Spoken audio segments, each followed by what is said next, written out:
Hello,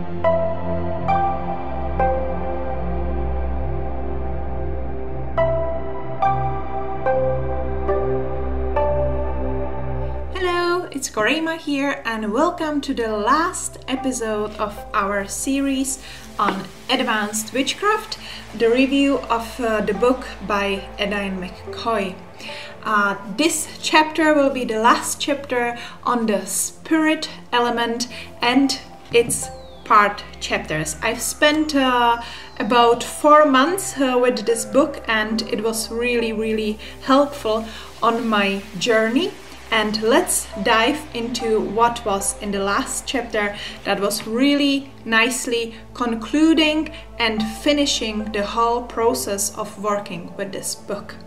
The first 2 parts of the last folder called Spirit Chapters, where our web is woven, are still slightly bit more about a theory and about sorting out some terms and some relationships, especially with other worlds, the world of fairies and the world of spirits.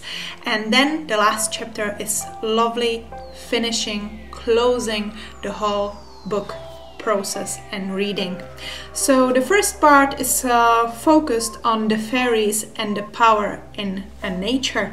So here we can slightly go slowly through the approach on fairies by this author. She's sharing here her experience, and also she's mentioning that every witch is connecting to fae and fairies in a little bit different way and has a little bit different kind of let's say definition of fae, she-de or fairies. She's trying to show her some kind of description though, and she's writing what could the fairies be. She's just thinking about it through the first pages of this chapter. Who are the fairies? She's asking here, and she's writing that it's hard to classify them, but I totally understand this, because even in our human approach towards nature, we struggle to perfectly categorize every single being and every single plant, every single animal into some specific matching category. Because, for example, we know that mushrooms are in some ways more similar to plants and in some ways more similar to kind of animals and, let's say, living species, even though I personally view it as that the whole nature, all the types and leaves and flowers and trees and everything are living as well, living being. Then she's representing here another options what fairies could be, and she's writing here a lovely list. It could be plant spirits, nature spirits, guardian spirits, elemental beings, or also earthbound discarnates or the oldest deities. So she's also talking a little bit about a mythology of the Tuatha De Danann and so on. And she's continuing here in the part on separating our worlds, where she's mentioning Manana Malklir. So she's approaching this again from kind of druidic and Celtic, ancient Celtic perspective. Then she's moving to true naming, which is connected both with fairies, with witches, and also with spirits, because the name is the word of power. When we know the name of, for example, Rumpelstiltskin, then we know how to, let's say, take over them, how to have power over them, because we know the name. So she's talking here about importance of the name. Then she's moving to creating an elemental, which was for me very interesting topic, very interesting part, and it is about creating some spiritual being from our let's say energy connected with some of the elements, and asking that being to do some specific tasks for us, and feeding that being with our energy and attention, and also then releasing the being free, or changing it back into its first element, and so on. I've learned through this book quite quickly that I don't have to master all the arts that are described here to be an advanced witch, and I don't feel comfortable to work with elementals, even though you can find it in several different books like the Iron Druid Chronicles, for example, and loads of witches are working with this kind of energy, and I totally agree with it and accept it, but it's not kind of my style of going with my magic. And here's also written that many witches are uncomfortable with the idea of creating elemental beings, and that is totally okay. Maybe it will come one day to you. Yeah, I more work, let's say, with the already existing natural spirits and genius loci than working with elementals that I would be creating. She's also mentioning here a little bit about the quintessence. She's unfortunately not mentioning Aristotle, who kind of was into this term the most and quite long back in the past, but then she's moving to how to create your elemental, and it's absolutely great that she really writes her again like step by step. What I don't like on working with elementals is that they are here to listen to your commands, not to your asks or wishes, but to your commands. And yeah, that's kind of not really working with my approach towards any kind of being. I very much value freedom and very much don't like any kind of commanding. Yeah. So another part is about the ghosts and spirits. It's called If You Think Your House is Haunted, and Even If You Don't. And here is a really lovely quote that says, all houses are haunted, all places are haunted, many inanimate objects are haunted. You haunt a few places and objects yourself, and you always will. Which is nicely describing how the past, the present, the future, and all the energies that are shifting in it and recycling in it and cycling in it are all connected in one whole universe, and that we are kind of leaving some kind of spiritual prints after ourselves always, and all the other beings do, which is something that I really like. Again, here's a lot of information on spirits. I've never seen in any book this perfectly written down, detailed description of the types of spirits. There's 15 types of spirits explained based on to what they are attached, if it's connected to objects, or if it's connected to time, or if they are connected to some kind of sounds, and so on. So there's a lot. If they are connected with ancestors, and they are like good ancestors or like vengeful ancestors, or if they are connected to animals, and so on. So that's a really detailed, perfect list of ghosts and spirits and their kind of, let's say, folders, their kind of description from our human perspective, and their kind of little boxes into which we can categorize them.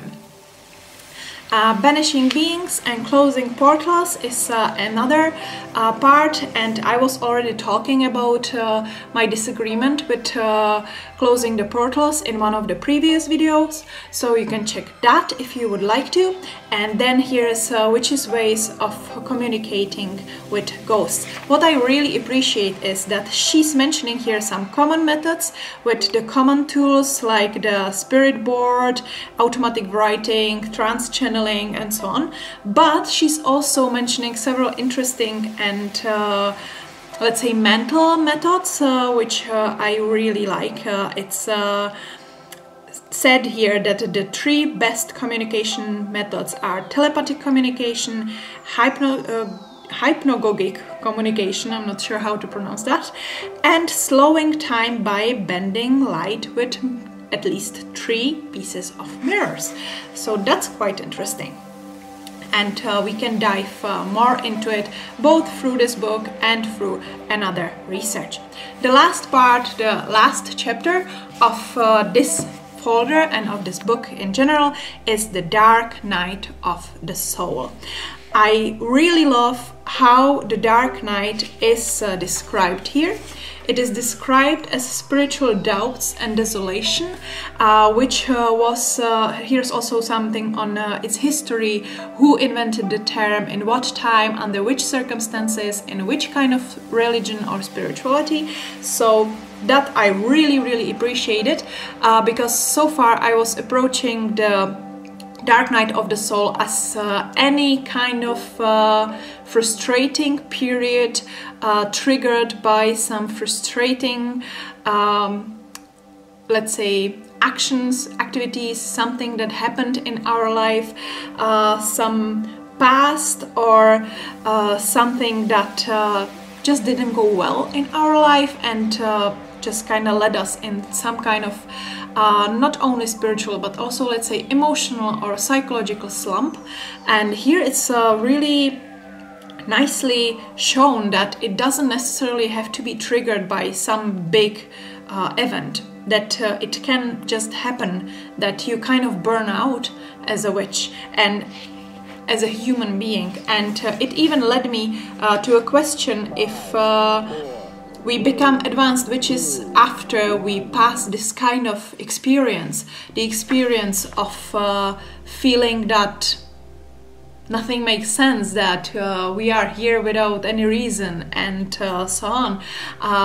The feeling that our main questions in our life can't be answered, or the answers don't really matter, or something like that. She's writing here a lovely quote: 90% of our fears are of our own making. I think it could be even an affirmation for many people, and it could help us with loads of fears that we might go through. I was underlining a lot in this last chapter, and I really appreciated it. And so she's writing here: acts of love and pleasure are forms of sacraments so long as they harm none. Life is a gift and it is to be enjoyed. Lovely. The Dark Night of the Soul makes clear to us our spiritual shortcomings and allows us to reset our course towards the divine. There can truly be no end of desire in any spiritual life until it is over. Really lovely quote again. So then she's talking a little bit about the sorrow and the satisfaction of spiritual crisis and how to access our spiritual crisis. She's showing here several different questions and several different topics that you should consider before you will perform a ritual of the Dark Night of the Soul. Don't try to do everything at once. Remember that learning and seeking the divine is a long process, one which you must take in small steps as you climb the tree of life. For those who feel overwhelmed with so many different things they need to go through to become advanced witches, this is a lovely quote or even affirmation again, or something to write down to your book of shadows, as I did. And then there's a tarot reading that should be prior to a ritual of the dark night of the soul. And it's just a simple tarot reading of a line of 5 cards, which have their own meaning, like each position has the meaning, and she shows here also 2 examples. And this tarot reading should help us to decide if we are ready for the dark night of the soul ritual, which is actually quite strong and hard type of the ritual. Then here's another points. There's 10 points on which you are supposed to contemplate to decide if the dark night of the soul ritual is for you, if you're ready for it, if you actually need it, because maybe you just have a little bump on your journey and it's not really a slump. Maybe it's just like a lovely valley which is a little bit lower than your normal high mountains, but it might not be like a deep journey that is kind of leading you astray from what you actually want, and from your goals and happiness and satisfaction inside, peace inside of yourself, and so on. So I've been through the tarot reading, I've been through these points, and I decided that the dark night of the soul ritual is not necessary for me at this moment. But anyway, of course, I've read the whole ritual, I made my notes on it. It's again lovely structuralized, and you can just go by it step by step. What is a little bit tricky on it is that you should have at least 1, but better 2 people with you who will be watching you during that dark night of the soul ritual, because it basically begins with the end of the day, with the sunset, and ends with the sunrise, with the beginning of the next day. And the whole time you're supposed to be in your secret space, in your sacred space, in your magical circle or a witchy circle, or by your altar. And you are not supposed to drink, not even water, you're not supposed to eat, you're not supposed to leave that place at all. So it can be quite uncomfortable, and plus you are doing some kind of spiritual work meanwhile, so it can be slightly dangerous as well in a way. So that's a reason why you need there 2 people to watch over you, or at least 1 person, and they can also help you with some parts of it. Atmosphere is everything, she's writing here, and I totally agree that this ritual can definitely bring loads and loads of atmosphere in the moment when you're going through that kind of pushing back your normal senses, because it's a night, you don't see really well, you just have some candles, you might be hungry, you might be thirsty, you might be very tired, but you should not sleep. And this kind of deprivation can lead you through that night tunnel, through your dark night, and symbolically kind of cleanse it.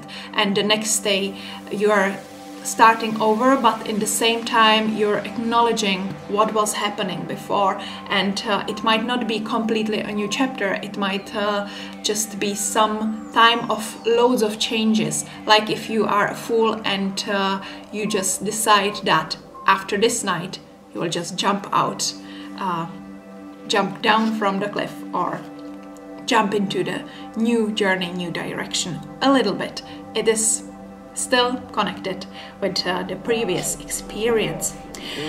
So then the last short chapter is assessing your progress. Here's again, as it was on the beginning, to write down what is advanced witchcraft for you.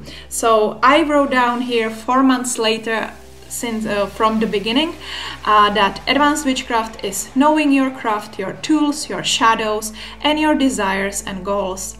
Advanced witchcraft is being in tune with the nature, celebrate her, appreciate her, and protect her. Advanced witchcraft is knowledge that our study never ends. Advanced witchcraft is a conscious development over the bumps of daily life and spiritual slumps. Advanced witchcraft is searching for magic and inspiration within and without. And then I read my notes from the beginning, and there's loads of words and ideas that were matching but I was able to kind of better capture it or have it more on my hand, more on my tongue, more on my writing. The last thing that I wrote here down in this part of the book was, as witches, we keep seeking, sifting from the sands of all that is, was, or ever will be, the tiny golden nuggets of wisdom only the tenacious seeker will find. So that's the last part that I underlined and that Edain McCoy wrote here. And then we are moving to the ending. And here she's writing, critical thinking and self-responsibility are two characteristics that make the finest witches. Totally agree. A soul must always be fed with knowledge. Again, agree totally. So that was the end of this book. Then here are some resources, and there's a request to other advanced practitioners to be kind to those who are starting or to those who are not on the same journey as you are, because we all have our own journey, and to be respectful and helpful to each other, which I really love. And then the bibliography to the very end with a lovely index. So this was the book Advanced Witchcraft that I started approaching with loads of curiosity, and I found it really helpful. In the same time, there were parts which were super spiritual and awakening for me. There were parts that were slightly bit more boring or more theoretical or more known already, or a little bit just pushed inside to have it there as one of the things that witches normally do, or some witches do.